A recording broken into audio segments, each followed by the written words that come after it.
Ese es el gran problema que tenemos la mayoría de los argentinos, que es, lamentablemente los bancos, es decir, lo digo lamentablemente, no son muy rigurosos a la hora de establecer cuáles son los planes crediticios. Sí. Ellos buscan realmente las insolvencias, porque bueno, estamos en un gran momento de especulación financiera, donde los intereses punitorios y las moras es el gran negocio de los capitales financieros. Y cuando tenemos una alta demanda de los capitales directamente abocados a lo que es la especulación financiera, los sectores productivos son los que más sufren. Entonces, sus salarios son los que vienen afectados. Entonces, ¿qué hace la gente? Lamentablemente, están endeudándose y uno dice, bueno, se está endeudando como una cuestión de capricho o para llevar a cabo algún proyecto de vida, algún viaje, remodelar la casa. No. Ojalá comprando. Fuera para disfrutar, porque en verdad que cuando uno se endeuda y sacas un crédito personal para irte de vacaciones, no está mal si lo puedes pagar, ¿entendés? O comprar un auto, o renovar tu casa, o hacer... Uno no está en desacuerdo con esas cosas, porque hoy estaban criticando no sé a quién porque decía no le gusta que la gente se vaya al exterior. Cuando uno habla de los viajes al exterior y cómo gravitan en la economía argentina, no es porque a uno no le guste, porque es hermoso irse y conocer otros países, es maravilloso. El tema es que al ser la economía argentina una economía a la cual se le dificulta la obtención de dólares, la salida de dólares se constituye en un problema. Y no porque no nos guste que la gente pasee o se vaya al exterior, a todos nos gusta. Y está muy bien que la gente pueda hacerlo. Pero hay que buscar la manera de que ese gasto que hace la gente, y seguimos hablando de lo mismo desde hace 150.000 años, no signifique una pérdida de dinero tan grande en dólares para la República Argentina. Absolutamente. Eso es. Nada más, chicos. Y bueno, uno de los temas de la columna de hoy, motivado por una situación familiar, es la epidemia del endeudamiento. Hoy en la Argentina estamos atravesando una epidemia de endeudamiento. Sí. Que básicamente la pregunta por la cual yo me vengo a hacer es si financiamos la vida o sobrevivimos endeudados. ¿A vos qué te parece? Para mí, ayer había un chico que hablaba en el canal diciendo que él tenía 3 trabajos. Me parece que naturalizar que para sobrevivir te tenés que matar y subemplearte es una locura. Yo he llegado a vivir con un solo trabajo y no trabajaba ni enero, ni febrero, ni marzo, porque el programa volvía en abril. Y me parece que eso es a lo que hay que apuntar. Absolutamente. ¿Entendés? A que la gente tenga un bienestar. Me duró poco, me duró 2 años. Bueno, fue el suspiro de una monja, ¿me entendés? Qué felices fuimos. Una bola de fraile, ¿me entendés? Porque en realidad después, se fue todo otra vez a la miércoles, que fue en la época de Carlos, en los primeros años de la convertibilidad. Fueron 2 años de... Que también pasó en el 78, 79, fueron 2 años. Exactamente. Bueno, hay una gran película que recomendamos acá, claro, exactamente, que es Plata Dulce, donde actúa el excelentísimo Federico Lupi, que bueno, básicamente habla de esta cuestión concreta, de cómo los sectores productivos son dejados de lado del centro de la política económica y directamente la plata hace la plata, y cómo la refinanciación del dinero y la especulación financiera es el gran motivo por el cual podés acceder a un nivel de vida mejor. Pero bueno, vivimos en un país donde ni siquiera estamos cerca de eso. Hoy en la Argentina, endeudarse es una forma de respiro, es realmente una herramienta que están teniendo las personas principalmente para ganar tiempo, pero no una cuestión para constituir la vida que ellos necesitan o desean. Es una herramienta que realmente es una condición estructural, mejor dicho, de la vida cotidiana, cosa que no debería ser así. No. Cualquier economista te dice que la deuda es una herramienta en términos macroeconómicos y microeconómicos para establecer mejores pautas de producción a futuro. Claro. Es decir, yo me endeudo con la perspectiva de poder devolver ese dinero, pero aumentar cuáles son mis costos de producción y mi nivel de vida. Totalmente. Pero bueno, cuando el 91% de los hogares está endeudado, ya no es un problema directamente individual. Es un problema absolutamente estructural. ¿Sabés qué pasa también? Que uno no lo evalúa, pero cuando vos, por ejemplo, sacás un crédito para pagar la tarjeta, no solamente te está comiendo la financiación de la tarjeta, sino te está comiendo la financiación del crédito. Entonces es como que te come los talones por donde quiera que vayas. Eso es lo que debemos comprender, ¿no? Que la gente no la está pasando bien y recurre a seguir endeudándose para pagar una deuda. Absolutamente. Es un ciclo, es cíclico. Es cíclico, como... Sí, no salís de ahí, es tremendo. A la par de eso, resaltamos que estamos en Es Cíclico en YouTube para que sigan viendo nuestro contenido on demand. Pero lo que decía, es decir, el 91% según las estadísticas oficiales del INDEC está endeudado. Y de ese 91%, algo que realmente está generando muchísimas alarmas, principalmente en los sectores financieros, es que el 80% son gastos con tarjeta de crédito. Y de ese 80% de los gastos con tarjeta de crédito, 45% se compone en gastos de artículos de primera necesidad. Alimentos, servicios, salud, prepaga, etc. Entonces, ¿qué es lo que uno dice? Que cuando 1 de cada 9 tiene problemas realmente de deuda, es decir, básicamente está tomando más plata de la que le ingresa, es un problema absolutamente estructural. Pero es un problema estructural no en términos de que la deuda es solitaria. Cada uno puede decir, tomaste malas decisiones de vida y a raíz de eso, como dice Tomás Dente, la gente está gastando guita porque, bueno, se da un lujazo que esto y aquello. No, la gente está gastando el dinero en la medida que trata de mantener su nivel de subsistencia. Nos endeudamos para sobrevivir. Y eso es toda una experiencia social, lamentablemente. Porque es una angustia que nos ataca a todos transversalmente. Ayer llamó un taxista a la radio, que contó, un hombre que compró un auto para hacer remises, Uber, no sé qué es lo que estaba haciendo.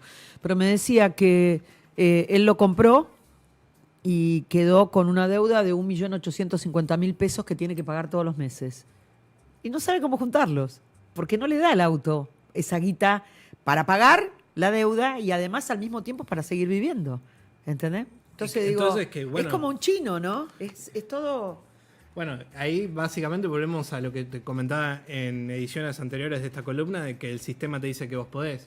Pero quédate tranquilo que si estás 16 horas arriba del taxi, probablemente puedas alcanzar eso. No es humano eso. Probablemente puedas alcanzar esa meta. No es humano. Pedirle a una persona que para pagar un auto esté 5 años, 18 horas arriba. Bueno, pero esas son las grandes preguntas en torno a la vida que queremos, a la vida que deseamos, que lamentablemente no nos estamos haciendo en la Argentina. O directamente ninguna de las fuerzas políticas lo propone dentro de su agenda. Ahí tenemos un gráfico. Hay un silencio de la oposición tremendo. Ahí tenemos un gráfico que compone. Yo entiendo que esto. están de vacaciones, pero la verdad, hablen, muchachos. ¿Dónde están? Dale. Y además, yo no quiero ser clasista en ese sentido, pero vamos a ser un poco clasistas. A ver. Hay que ser de clase para tomarse vacaciones. Sí, hoy en día hay que ser de clase para realmente tener el privilegio de poder tomarte ese tiempo para poder descansar y reflexionar. Ahora sí digo, si la oposición realmente está descansando, espero que invierta ese tiempo en una reflexión certera para solucionarle los problemas a la gente y no seguir con soluciones parche para los problemas que viven angustiando a un montón de argentinos. Estamos más solos que Adán en el Día de la Madre, decía. ¿Viste que le hizo el chiste él a un periodista no sé de dónde? Hasta Bloomberg empezó a disparar y decir que la economía no funciona. Bloomberg lo acompañó a este momento. Y no estoy hablando del ingeniero, arquitecto, no sé cómo era. Estoy hablando del diario, de la empresa, de la empresa periodística. Absolutamente. O sea, ya estamos pasando por un lugar medio fulerazo, amigo. ¿Cuál es el problema que hoy en día surgen en la mayoría de los hogares argentinos? El problema es la falta de pago. Es decir, uno de los grandes problemas no es en cierto punto la toma de deuda, que sí es un problema central, sino que es la falta de expectativa de pago que tienen esas familias. Hoy en día hace una semana la consultora BLM, una consultora chilena contratada por el Banco Central de la República Argentina, estableció una consultoría en el cual señalaba, con alarmas amarillas concretamente, que la tasa de incobrabilidad del sistema financiero argentino podría llegar a abril a una tasa del 25%, que es una tasa similar al año 2002, cuando realmente la banca estuvo en peligro. Entonces uno que se pone a pensar dice, bueno, el problema son los bancos. Sí, absolutamente son los bancos. Pero lamentablemente tenemos que entender que en términos macroeconómicos, por lo menos la mayoría de las teorías económicas, no digo clásicas, sino hasta incluso las más progresistas, dicen que ninguna economía es posible que funcione sin la banca. Es decir, la banca siempre es el primero que se salva. Claro. Ese ninguneo establece realmente cuáles son las reglas en las cuales los bancos operan. Desde el decreto de necesidad y urgencia establecido por el gobierno libertario, tienen muchísimas menores regulaciones a la hora de otorgar créditos y muchísimas libertades. En este sentido, lo que hoy en día se componen los créditos son tasas altísimas, con intereses punitorios absolutamente exacerbados y por sobre todas las cosas la posibilidad de tener refinanciaciones eternas. Es muy doloroso ver situaciones como la que me ha tocado vivir a mí, Marcela, hace muy poco, en la cual por un tema familiar he ido al banco y en el banco del Banco de la Provincia de Buenos Aires, un banco, una entidad pública de la banca pública, ya directamente cuando vos entrás a la pantallita para solicitar la atención específica que tenés, que suele ser caja de ahorro, cuenta corriente y demás, aparecía ya directamente el logo refinanciación de deuda. Entonces la gente tocaba la refinanciación de deuda y estaba por ser atendido por alguien de la cartilla económica. Creo que podría haber hecho una encuesta entre esas 20 personas que estaban en esa fila. Creo que un 95%, y le pego en el palo, eran jubilados. Eso. Eran jubilados a las cuales el banco le había prestado dinero con una alta tasa de probabilidad de incobrabilidad. Pero uno dice que los bancos son ingenuos en este sentido. ¿Cómo le van a prestar plata a alguien que no puede pagarla? No, todo lo contrario. Para la gente que no lo sabe, los bancos tienen actuarios y los actuarios son los profesionales en concreto de resolver cuáles son las probabilidades de riesgo y establecer en esas probabilidades de riesgo las famosas tasas de interés, el costo financiero total. Entonces, es decir, ¿cuál es el negocio de los bancos en este sentido? Que la gente no pague. El banco no te presta plata porque vos le vas a devolver esa plata. Al contrario, vos le vas a pagar intereses. Y al banco lo que le interesa... Pero si no le pagás porque es un negocio. Al banco le interesa que vos le pagues con intereses, atado a la deuda porque dice, bueno, si vos no me podés pagar, quédate tranquilo que podés venir a pedir otro préstamo y con ese préstamo refinanciás la deuda más intereses punitorios, ahora quédate tranquilo. ¿Cuál era la tasa que estaban cobrando en el Banco Provincia? Hoy la tasa del Banco Provincia es del 95% y el costo financiero total es de 118%.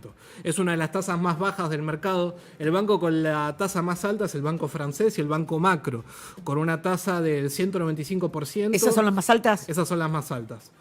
Interanuales. Son tasas fijas, obvio, pero si vos le estableces a un jubilado que pague una cuota de 400.000 pesos... No, le está sacando la jubilación. A los 3 meses el tipo va a ir a buscar una refinanciación. No. Lo que pasa que también los jubilados perdieron la posibilidad de sacar aquellos créditos que tenían con la ANSES, que eran de muy baja tasa.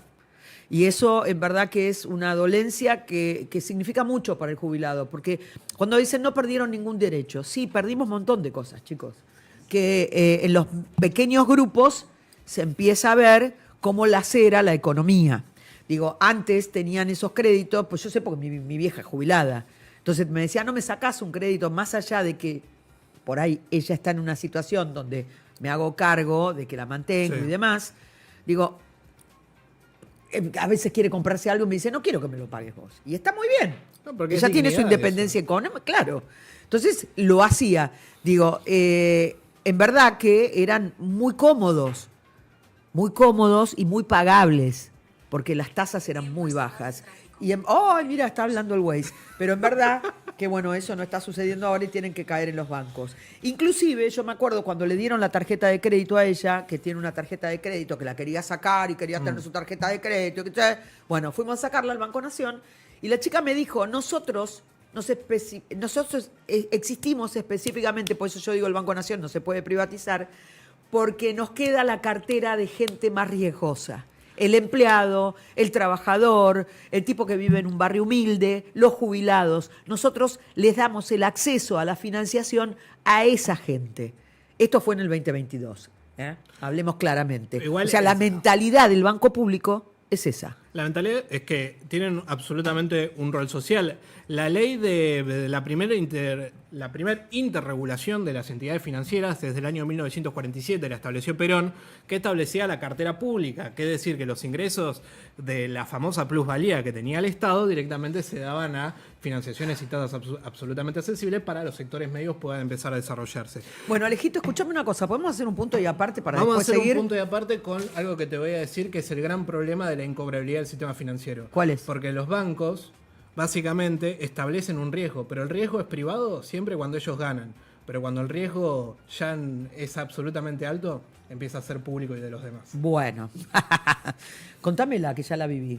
Ya la viví yo. En ese contexto vamos a continuar con la columna que estábamos haciendo al principio, en donde hablábamos concretamente sobre esta época de endeudamiento y los altos niveles de endeudamiento que están teniendo los argentinos. Básicamente, algo interesantísimo que yo se lo anticipaba a Marcela, es que el riesgo no es privado cuando ganan. El riesgo es absolutamente público cuando pierden. Cuando realmente los bancos entran en un estado de incobrabilidad muy importante. Yo no quiero ser, lamentablemente, llamador de malos augurios, pero en España en el año 2008 pasó una situación similar. Había un acceso al crédito extraordinario, la gente podía tener hipotecas, la gente básicamente se endeudaba a niveles que superaban el 80% de sus ingresos vitales y móviles, y a raíz de eso se generó una especie de burbuja financiera, obviamente llevada a cabo por algo que se llamaba la gran burbuja inmobiliaria. Es decir, España era absolutamente urbanizable y la gente directamente iba y compraba casas a precios absolutamente accesibles. El problema de toda esa situación era que los bancos estaban prestando de más y estaban prestando en estas tasas absolutamente altas que, si bien hacían sus negocios, generaban una especie de inestabilidad. Irman Minks, que es un economista muy importante, siempre menciona de que las crisis no llegan de golpe, se construyen en cuotas. Y que esa construcción en cuotas tiene un condimento fundamental, que la estabilidad produce inestabilidad. ¿Qué quiere decir esto? Básicamente que en una situación ideal, en la cual se ofrece crédito, en la cual la gente empieza a pagar sus obligaciones crediticias y a la par de eso se genera un alto índice de crecimiento en la industria, las relaciones y las regulaciones se bajan. Hay una libertad muchísimo más grande y el Estado se reduce de esas regulaciones. En ese sentido, ante tanta relajación, los bancos se relajan, empiezan a prestar más de lo que soportan y así sucesivamente. Esto llevó a que en el año 2008 se rompiese esa burbuja y genere una incobrabilidad del sistema financiero del 40%. En ese sentido, la España socialista en ese momento de Rodríguez Zapatero, pero que lamentablemente había heredado toda esta situación de los gobiernos de José María Aznar, entró en una situación absoluta en donde el desempleo aumentó en tan solo 2 meses del 23% al 45%, los ingresos absolutamente se redujeron y en ese sentido entramos en un periodo de recesión en España de altísimo impacto social. Hoy en día, la consultora que yo mencionaba con anterioridad establece que el 20% es la posible tasa de incobrabilidad del sistema financiero argentino para mayo o abril de este año. Y entonces acá es cuando uno se empieza a hacer preguntas en torno a ¿por qué realmente este gobierno está obsesionado con la deuda? ¿Por qué este gobierno establece a la deuda como una destrucción moral y cívica de los seres humanos? Porque realmente la deuda subordina. La deuda nos pone a todos en aprietos.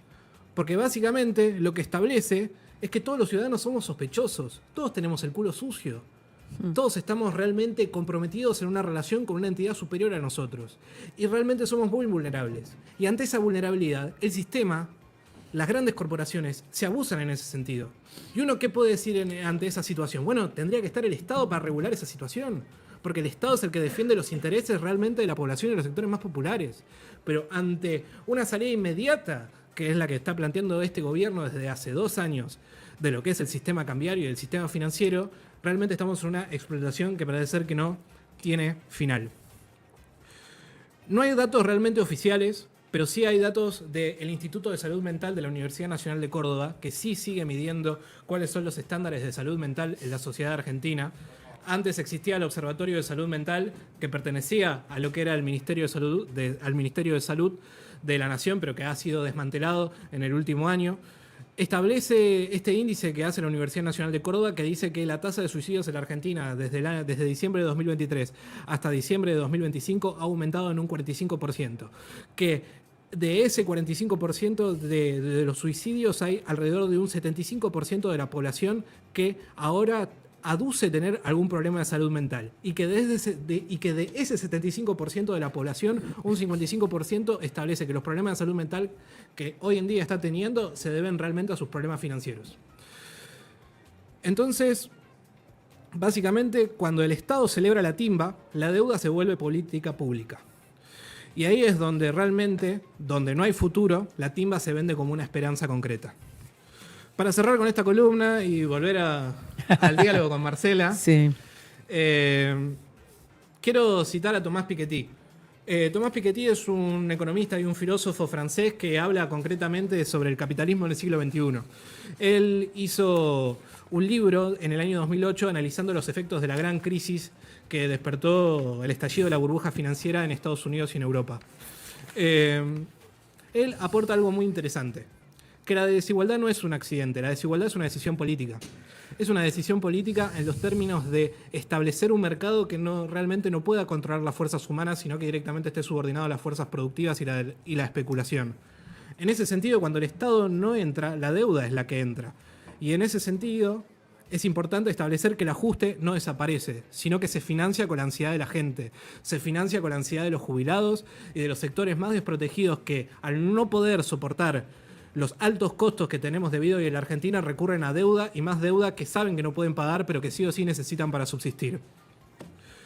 Entonces esta es una pregunta que yo no se lo hago a La Libertad Avanza, sino que también se la planteo a la oposición. ¿Una sociedad endeudada es una sociedad libre? ¿Realmente somos una sociedad libre o somos una sociedad meramente administrada? ¿Vamos a realmente establecer un programa de políticas públicas, un programa de desarrollo social, un programa de acceso a los sectores más populares? ¿O vamos a seguir administrando marginación y exclusión con la deuda que producen otros?